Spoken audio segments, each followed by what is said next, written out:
Hello students, अभी तक हमने गैसेस स्टेट के बारे में पढ़ा। अब हम पढ़ते हैं कि कैसे हम गैसेस को लिक्विड्स में कन्वर्ट कर सकते हैं, मींस लिक्विफिकेशन ऑफ गैसेस, और उसके बाद हम पढ़ेंगे लिक्विड स्टेट को, right. So next topic is liquefaction of gases.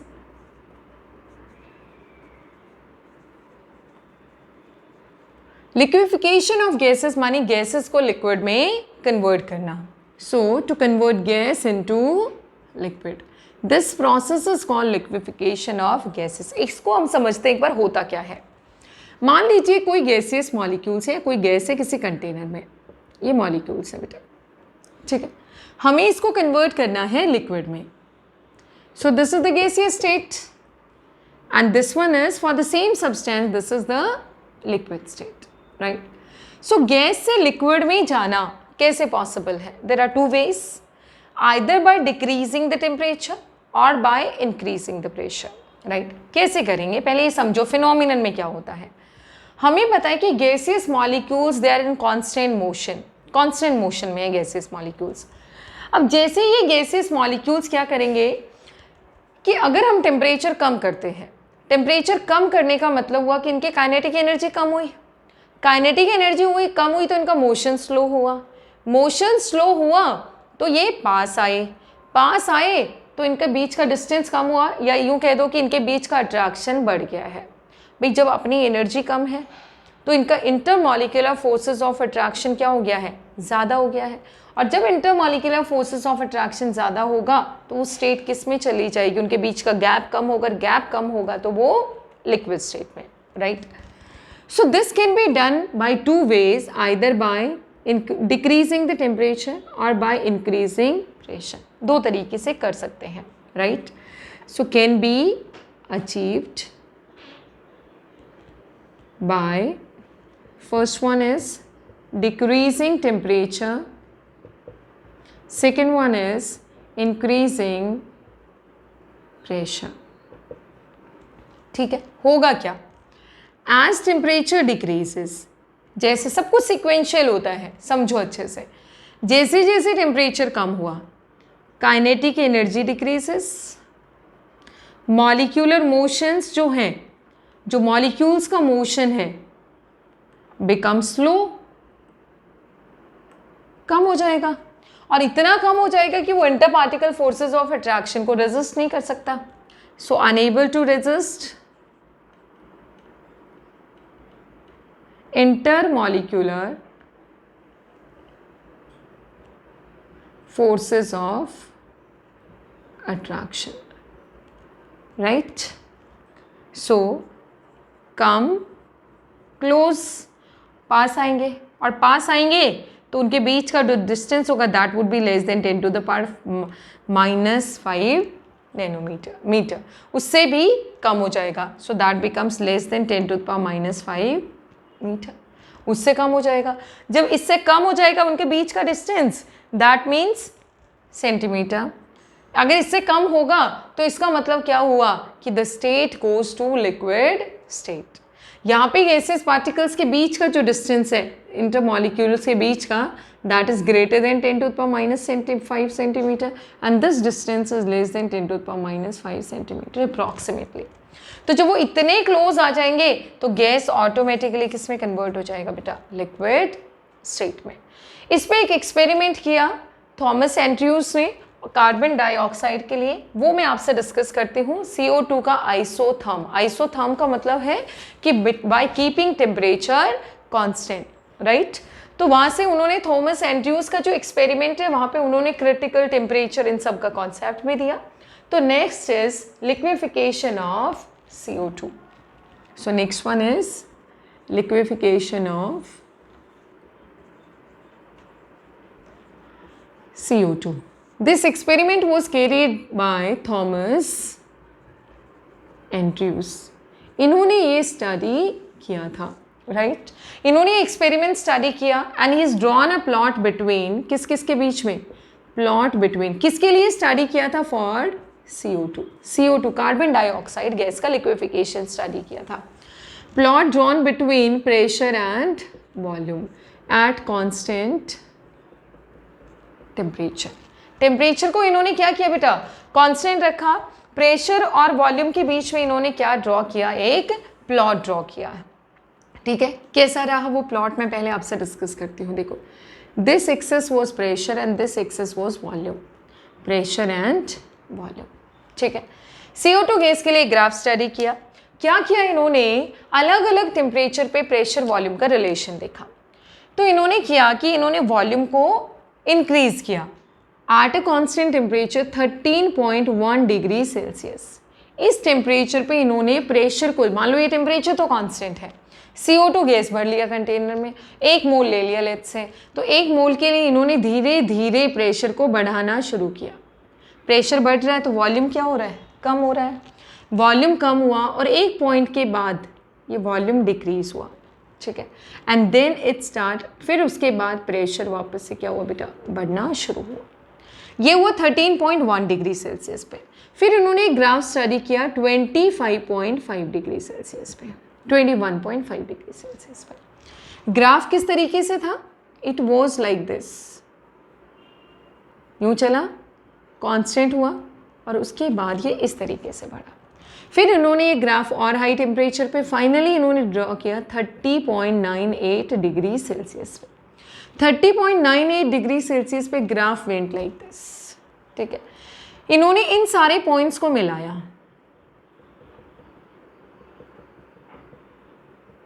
इस तरीके से इनको एक शेप मिला ये वाला। ठीक है, व्हाट ही हैज ऑब्जर्व्ड, देखो अलग अलग आइसोथर्म है। आइसोथर्म का मतलब हुआ जहाँ पे टेम्परेचर क्या होगा, कांस्टेंट। इस पूरे ग्राफ में टेम्परेचर कांस्टेंट, तो this one isotherm, this is second isotherm, this is third isotherm. उसके बाद हायर टेम्परेचर पे the graph keep on going like this. ये जो स्टेट था, यहाँ पे राइट हैंड साइड में ये जो ए टाइप का शेप मिला है, इसके राइट हैंड साइड में state of the gas was purely gaseous, CO2 gaseous state में था। यहाँ पे गैस कन्वर्ट हो रहा था लिक्विड में, माने इस पॉइंट के पास ज़्यादा गैसियस है तो इधर ज़्यादा लिक्विड स्टेट है, और यहाँ पे प्योरली कौन सा स्टेट था बेटा, लिक्विड स्टेट था। ठीक है, इस पॉइंट को इन्होंने बोला critical point, this was called critical point. ठीक है, सो देखो ग्राफ को अगर स्टडी करें, प्रेशर और वॉल्यूम के बीच में ग्राफ था, टेम्परेचर कांस्टेंट था, बट अलग अलग टेम्परेचर पे ग्राफ को स्टडी किया। जब टेम्परेचर 13.1 डिग्री सेल्सियस था, इन्होंने इनिशियली जब प्रेशर बढ़ाया तो वॉल्यूम कम हुआ, उसके बाद जाके प्रेशर तो हो गया कांस्टेंट और वॉल्यूम डिक्रीज होने लगा, यानी कि state of the gas is changing. उसके बाद जब ये हायर प्रेशर पे गए तो वॉल्यूम में ज़्यादा फर्क नहीं पड़ा। तो इस ग्राफ को हम बोल सकते हैं A to B, B to C and C to let's say D। फिर ये आया है A dash, B dash, C dash, D dash and so on, right बेटा। और मान लो ये पॉइंट है G, ये कैसा पॉइंट है, G। तो ग्राफ को एक बार स्टडी करते हैं। पहली चीज, this was an isotherm, means temperature is constant. Temperature क्या था बेटा, कांस्टेंट था, आइसोथर्म है। दूसरा देखो, at a constant temperature 13.1 degree Celsius, क्या किया इन्होंने, इनिशियली A to B क्या हुआ है, देखो प्रेशर इंक्रीजेस, प्रेशर क्या हुआ, increase, volume obviously decreases. A to B में प्रेशर इंक्रीज हुआ, वॉल्यूम डिक्रीज हुआ, और state of the substance is gas. यहाँ पे CO2 का स्टेट क्या है, गैस। अब हम चलते हैं B से C पे। B से C पे जब क्या हुआ कि B से C पे state changes, state changes from gas to liquid. Pressure क्या हो रहा है, रिमेन ऑलमोस्ट सेम। और क्यों है सेम, क्योंकि गैस से किस में चेंज हो रहा है, लिक्विड में। एंड वॉल्यूम डिक्रीजेज, क्यों डिक्रीज हो रहा है बेटा वॉल्यूम, क्योंकि 1 मोल CO2 अगर है उसको हम लिक्विड में कन्वर्ट करेंगे तो डेफिनेटली उसका वॉल्यूम बड़ा कम होगा, because state changes from gas to liquid. और लिक्विड्स का सेम मास गैस के लिए वॉल्यूम क्या होता है, बहुत कम होता है, और गैसेस का वॉल्यूम बहुत ज़्यादा होता है। तो वॉल्यूम तो बड़ा चेंज हुआ है, बी से सी में आने में देखो कितना कम हो गया वॉल्यूम। यहाँ पे वॉल्यूम ये था और यहाँ पे वॉल्यूम ये है, बहुत कम हो गया है। अब हम गए सी से डी पे, सी से कहाँ गए बेटा, डी पे। सी से डी पे स्टेट अगर हम देखें तो स्टेट क्या है, लिक्विड। प्रेशर क्या है, इंक्रीज हो रहा है, बट वॉल्यूम इंक्रीजेस स्लाइटली, बहुत ही कम इंक्रीमेंट है, बहुत ही कम। क्यों है, क्यों, क्योंकि अभी स्टेट क्या है, liquid, and liquids are having very low compressibility, because liquids have very low compressibility. So that is the reason. तो देखो clearly यहाँ पे gaseous state है, यहाँ पे gas changes to liquid and this is purely liquid state है, ठीक है। ऐसे next temperature पे हुआ when it was plotted at 21.5 degree Celsius same, but 30.98 degree Celsius पे क्या रहा, ये वो टेम्परेचर था जिसके बियॉन्ड गैस का लिक्विफिकेशन पॉसिबल नहीं था। इसके बियॉन्ड गैस को लिक्विफाई करना इम्पॉसिबल था। अगर हम देखें ये जो क्रिटिकल पॉइंट बोला गया, इस ग्राफ को फिर से समझना बेटा, ए से बी गए प्रेशर बढ़ा, वॉल्यूम कम हुआ, स्टेट गैस था।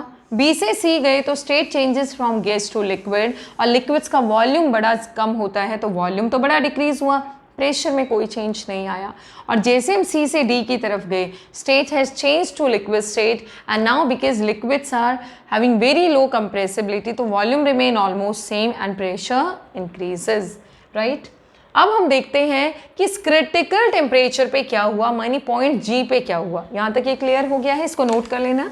Now let's talk about the graph at point G. अब पॉइंट जी की हम बात करते हैं। पॉइंट जी को क्या बोला जा रहा है, this is called critical point, right. इसको बोला गया क्रिटिकल पॉइंट, और इस पे जी पे जो भी पैरामीटर्स हैं, क्रिटिकल पैरामीटर्स क्या क्या होंगे, क्यों क्रिटिकल बोला गया, क्या क्या क्रिटिकल पैरामीटर्स हैं, VC volume of 1 mole, right. TC critical temperature, this is critical volume, critical volume, critical temperature and critical pressure. Critical temperature क्या होगा, ये वो टेम्परेचर है जिसके बियॉन्ड गैस को लिक्विफाई नहीं करवाया जा सकता, right. So temperature at G, P C क्या होगा, pressure at G, G point पे प्रेशर। अब बात आती क्रिटिकल टेम्परेचर क्या है, यानी इस पॉइंट पे जो टेम्परेचर होगा वो क्रिटिकल टेम्परेचर, जैसे इस केस में कितना है 30.98 डिग्री सेल्सियस। क्रिटिकल वॉल्यूम क्या होगा, क्रिटिकल पॉइंट पे जो 1 मोल गैस का वॉल्यूम होता है that is critical volume. Critical pressure क्या होगा, जो क्रिटिकल पॉइंट पे प्रेशर होगा गैस का that is called critical pressure. So critical temperature क्या हुआ बेटा, the temperature above which a gas cannot be liquefied, जिसके बियॉन्ड एक गैस को लिक्विफाई ही नहीं किया जा सकता चाहे जितना हाई प्रेशर हम लगाएं। भाई दो कंडीशंस थी, या तो टेम्परेचर कम करो या प्रेशर बढ़ाओ, बट ये वो टेम्परेचर है जिसके बियॉन्ड प्रेशर चाहे जितना लगाओ आप लिक्विफाई नहीं कर सकते। So the temperature above which a gas can not be liquefied, however amount of pressure is applied, चाहे जितना प्रेशर हम लगाएं लेकिन हम गैस को लिक्विफाई नहीं कर सकते हैं।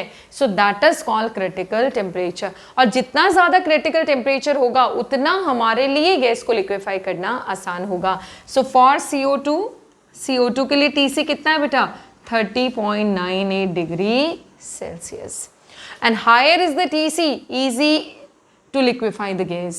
So ease of liquefaction is directly proportional to TC. TC के ease of liquefaction क्या होगा बेटा, directly proportional होगा, ठीक है। अब critical parameters और वैन डर वाल कॉन्स्टेंट्स के बीच में हम रिलेशन देख लेते हैं कि क्या रिलेशन होता है T C, V C, P C और ए एंड बी के बीच में क्या रिलेशन है, और उसी हिसाब से हम कंप्रेसिबिलिटी फैक्टर भी एक बार फाइंड आउट करते हैं. Next one is relation between critical parameters means PC, VC and TC and van der Waal constants. वो क्या क्या बेटा A and B. इनके बीच में हम रिलेशन देख लेते हैं एक बार. VC क्या होता है? TC and PC. इन सब का हम रिलेशन देखते हैं क्या बनेगा. VC की अगर हम बात करें, VC is 3B, right. PC की अगर हम बात करें, PC is A by 27B square.